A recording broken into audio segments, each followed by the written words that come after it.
Ayan po guys, so napakarami ng tamban ngayon. Ayun, nakalatag na po sa bangka. Hindi na po mabili kasi wala nang namimili. Kasi nga walang booking talaga sa sardines sa Manila.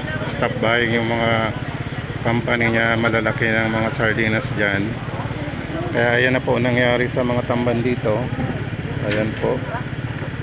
So sayang na sayang talaga yung mga isda. Bagsak na lang daw ito sa bagoong, pero marami na rin pong stop buying na yata yung bagoong. So anong gagawin dito? Ayan. Ay, grabe talaga Kawawa naman yung mga maglalaot natin dyan. Ayan po ano kayang gagawin dyan? Ayon sa lambat, marami pa rin nakasampa yung mga tamban sardines, di pa rin nakukuha, nasa lambat pa. Ayan po guys. Ay nako, kawawang kawawa yung mga mangingisda natin. Kung kailan magpapasko, saka pa walang booking at saka stop buying yung mga mamimili dahil po sa papalapit na Christmas. Ayan po.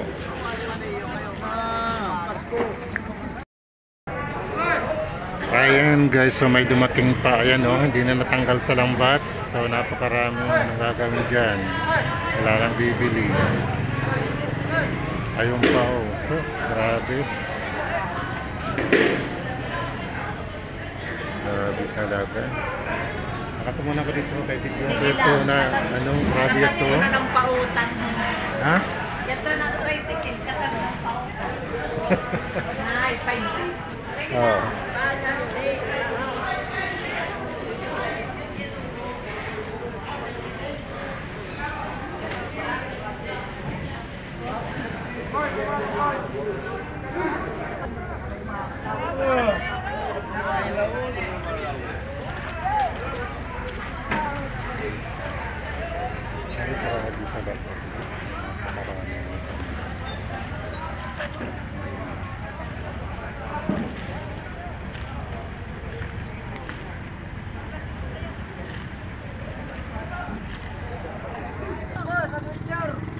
Ay grabe. Nang sa nanimoniyo. Nangyari sa Mulaw-Law. Kaya problema. So grabe talaga. Ayan guys, so grabe talaga kawawa naman yung maglalaot natin. So grabe talaga ito. Walang gagawin, dyan wala nang solusyon, tanggalin na lang at saka hindi nila alam kung saan dadalhin yan. Sana napakagrabe talaga ng tamban sardines sa ngayon guys. Ayan po. Ang laki sana ng grasya pero nasayang lang. Ayan, naging bato. Kawawa naman talaga yung ating mga maglalaot. Ayan po. So guys, ayan comment down below na lang i-share na lang natin ito.